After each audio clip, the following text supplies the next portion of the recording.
Today, Dad's fabulous meatloaf is brought to us with the help of products found at our local H-E-B supermarket. Okay, everybody, this is where we're going to start with this. This is my famous meatloaf. Everybody that ever has it says, oh, it's the best meatloaf I ever had, so I'm going to make it for you guys today. I start with bread that is not yesterday or day old. This is fresh bread.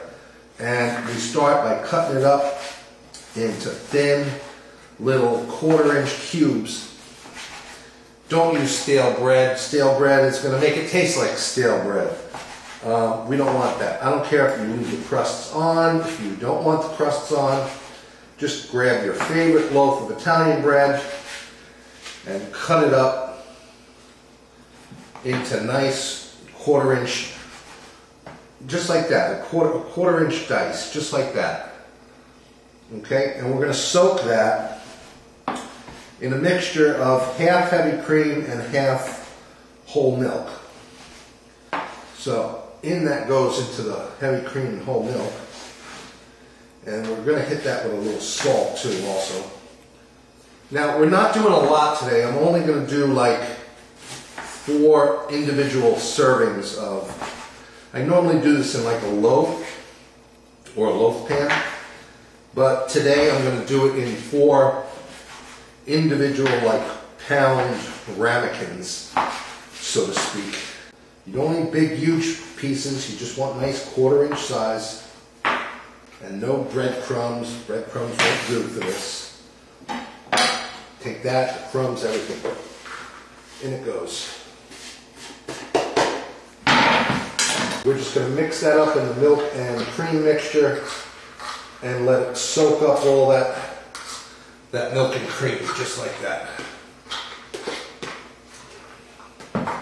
I'm going to hit it with just a touch of salt, and we're starting our flavors. Next, we're going to dice up tomatoes, some green pepper, and some onion, and I'm going to grate up some garlic. We're going to mix that in with a can of fire roasted tomatoes and some tomato ketchup and make a nice little relish out of that. So let me get prepping this, and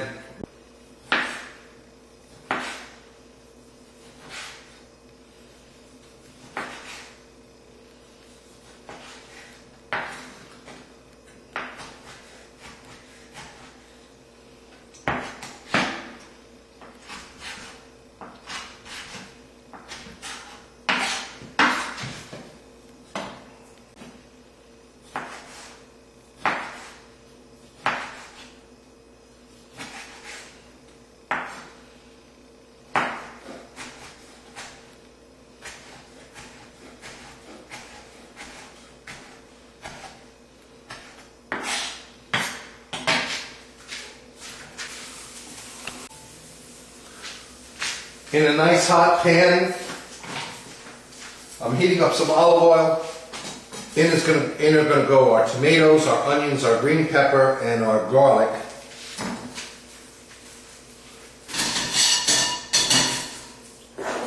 And then we're going to mix in our spice blend.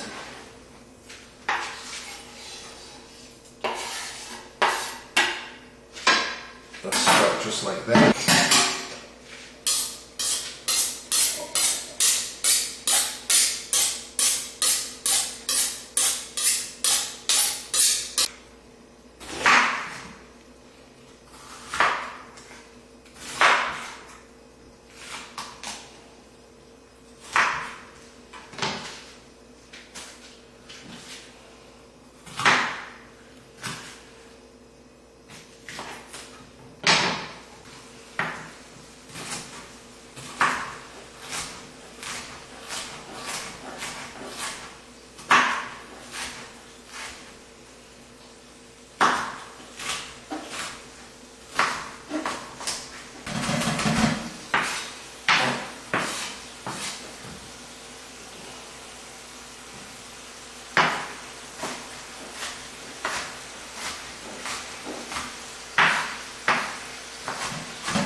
Okay, our onions go in with our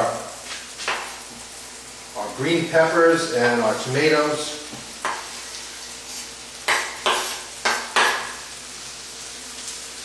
And we're going to let that cook down and cook down.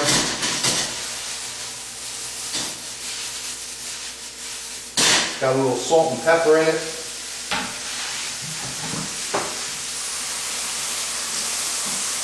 Just going to wash up a little bit here.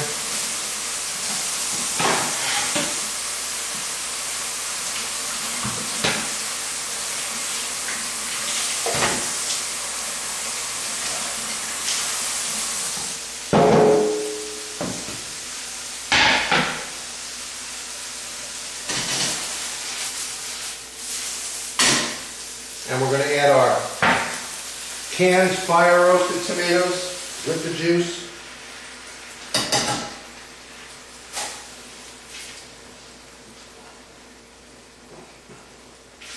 And to that we're going to add our 3 cloves of garlic that we're going to grate over the top.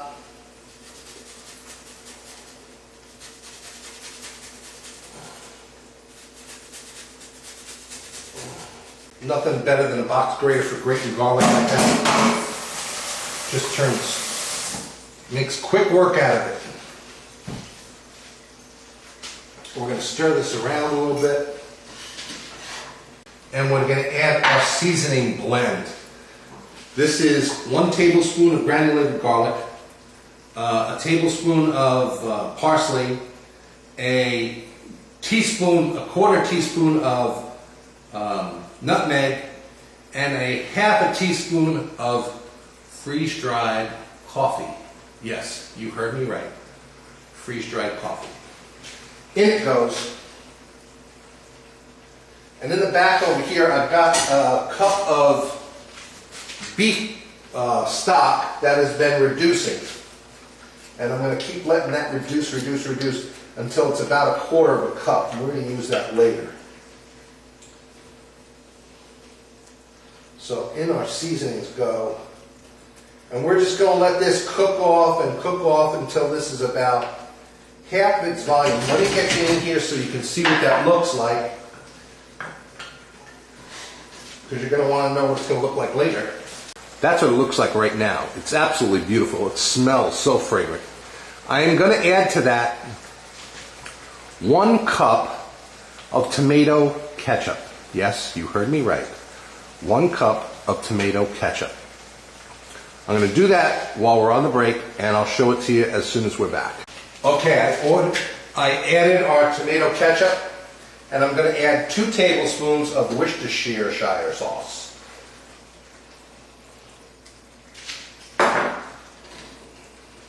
And we're going to stir that all together. And as you're going to learn, this is going to be our flavor base for both the top and for the inside of our meatloaf.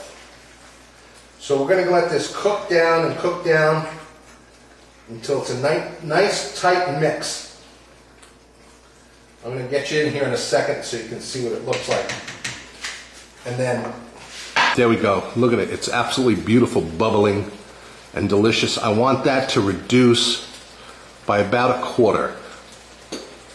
And when it's reduced by about 1/4, then I'm going to let it cool.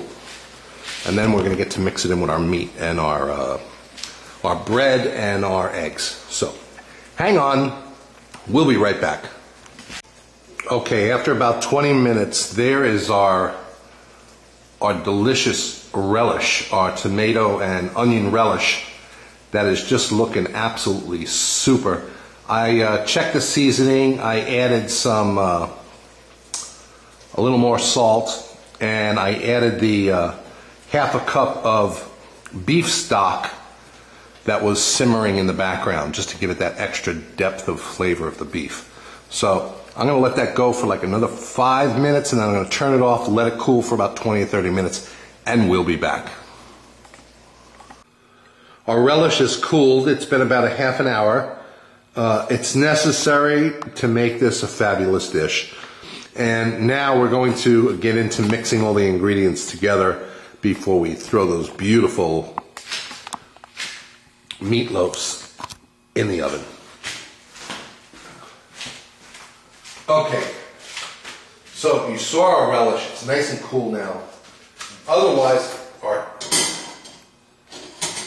stock is reduced. It's nice and silky down to like less than a quarter of a cup from that whole cup of broth that was there. In here we've got a pound of ground beef and a pound of veal. If you want to do veal and pork, you want to do veal, pork, and beef, you go right ahead, whatever you desire. Today I just used the beef and the veal. And we're going to mix into that our bread that has been soaking in the milk and the cream.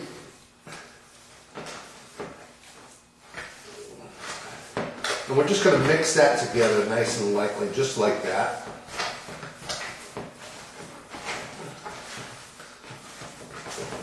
See, we're just mixing it together. I'm not going crazy with it. I just want a nice, homogeneous mix of our bread soaked in our cream and our milk. And then we're going to hit this with our eggs. Don't even bother watching because we're going back in here. We got our eggs that are going in. And we're going to mix them around because that's what's going to hold this whole shebang together. Okay, that's nice and mixed. Beautiful.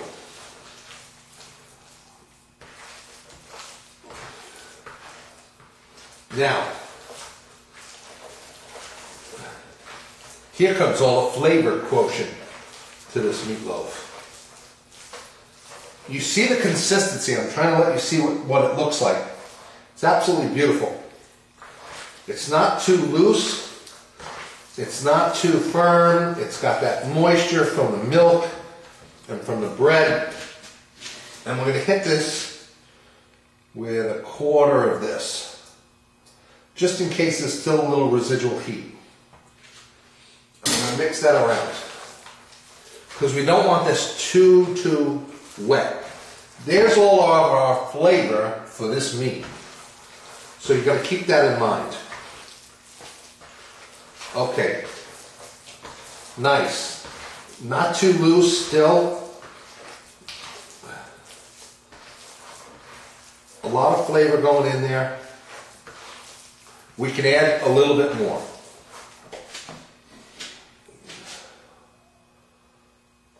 Maybe about that much. And we're going to mix that in again. Now over here I've got some ramekins and they've been buttered. Sometimes I butter them. Sometimes I use bacon fat, which if you're going to use pork meat, go ahead, use the bacon fat. It'll turn out that much better. Okay, there's our meatloaf. It's not too wet. It's not too firm. I want you to see how this looks. See how it's coming together and forming a ball. If we put any more moisture in there, it would be too wet. So let's take the meatloaf and we're going to put it in our prepared pans that have been buttered.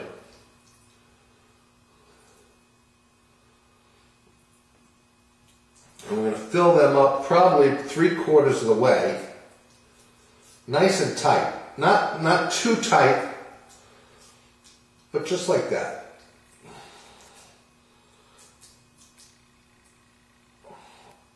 Clean off the outside and do the next. Spring-formed pans are perfect for doing this. Okay. Let me wash my hands.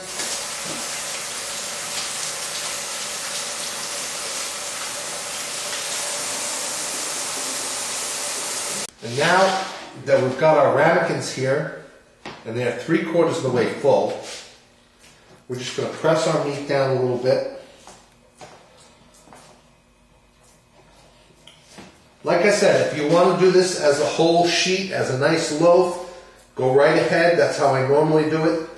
This way I'm doing it for a specific reason. I want 4 individual servings, just like this. And then we're going to take about a spoonful of our relish and spoon it all over the top, just like that. So it covers the whole rest of the meatloaf.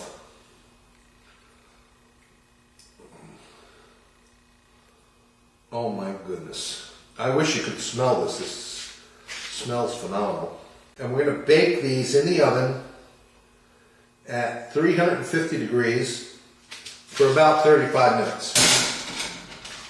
So, I'm going to put these in the oven. We're going to get them baking. We're going to get them baking, and we'll be back in about a half hour, give or take. Okay, our meatloafs are out of the oven. Our accoutrements are done. Some beautiful spinach, cream spinach, and some mashed potatoes. Garlic mashed potatoes are ready. I'm thinking I want to let these cool down a little bit for 4 or 5 minutes, and then we're going to plate this all up. We'll be right back. Okay, here we have our beautiful cream spinach, our garlic roast, mashed potatoes, and Dad's famous meatloaf. If you look at that, it's absolutely beautiful. And now we're going to get to my favorite portion of the program.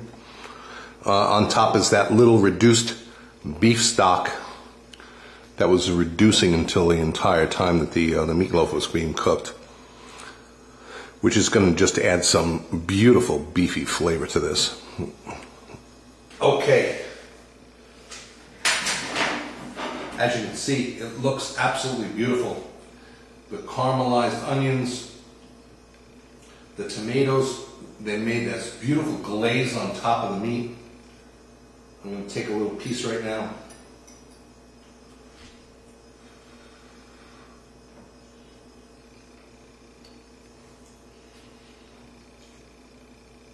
It's moist, it's tender, it's juicy, it's just amazing. Then we got this nice little beef stock over the potatoes.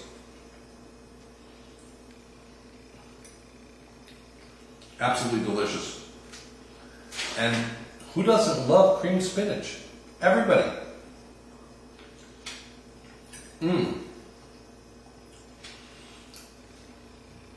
Nice salty little hint from the butter that was in there. Absolutely phenomenal. Trust me, you're going to love this one. I hope you learned something. Come back. We'll see you soon. Bye-bye. You have never seen such a juicy, flavorful meatloaf as this one. It's amazing.